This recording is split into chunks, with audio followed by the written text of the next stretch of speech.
They say all good marketing channels come to an end. You used to be able to build a multi-billion-dollar company off of SEO and just only SEO. You can't anymore. You used to be able to do paid advertising from day one and have it profitable, but you can't in most cases anymore. But what about growth hacking? Does it work anymore? Should you even spend any more of your time leveraging growth hacking? Hey everyone, I'm Patel, and today I'm going to talk about if growth hacking is dead.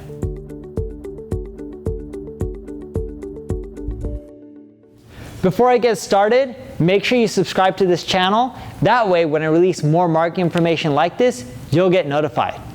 So to the question, is growth hacking dead? Why don't you first tell me? If you think it's dead, leave a comment with yes. If you don't, leave a comment with no. I'm just curious to see what you guys think. If you're wondering what my opinion is, it isn't.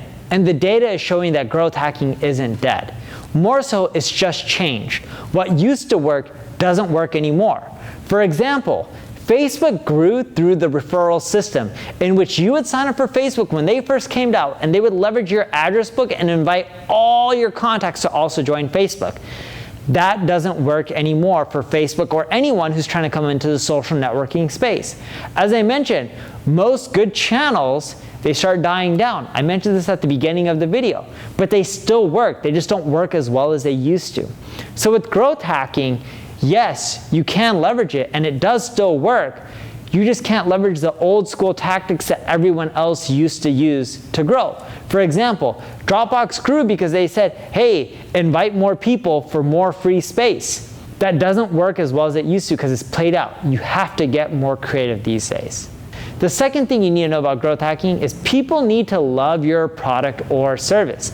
If they love your tool like they love Dropbox, and then they say, hey, you want more free space? Share. It's much more likely to work versus if someone uses your product, they hates it, and then you ask them to share your product for more free space or more free features. If you don't have the usage, you're not going to do well. So if you're trying to figure out if people love your product or not, use NPS. Net Promoter Score will tell you what people think of your product. The higher the number, the better off you are. Try to aim for a number that's 60 plus. And as you increase the value that people find in your product, growth hacking is much more likely to work.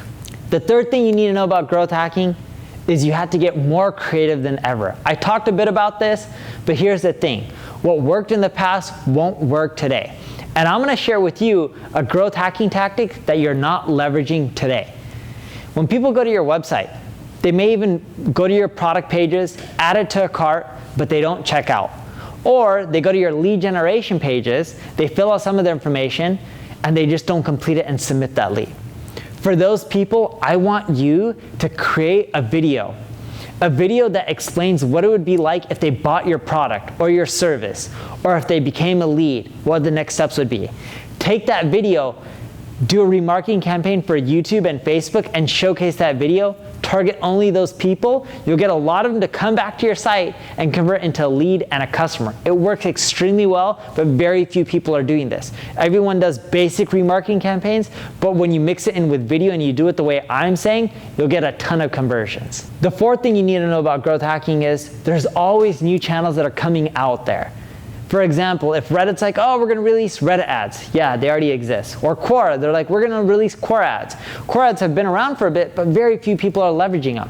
Look for new channels that aren't saturated. When you're one of the first earlier adopters, you're much more likely to do better than if you wait till everyone's already doing it and just jumping on the bandwagon. And the last one for you is partnerships. There's already someone out there with your audience. Yes, you have competitors, but there's also other people in your space who aren't direct competitors. Partner up with them. Make them an affiliate. Offer them a CPA or an advertising deal or promotion deal for every single customer that they drive you. You can even do it where you do partnerships between two popular sites in your space. Here's what I mean. I have a popular marketing site and someone else may have a popular marketing site. I can say, hey, I sell consulting, you sell a tool. Anyone who signs up for my consulting services, I can also pitch them on your tool. And anyone who signs up for your tool, you can pitch them on my consulting services. You see how partnerships can work out? That's getting creative. By leveraging those tactics, you're much more likely to make growth hacking work for you. If you have any questions on how you can do growth hacking for your business, leave a comment below. I'll answer it and I'll give you some ideas. If you enjoyed this video, Like it, share it, subscribe, tell other people about it. Thank you for watching.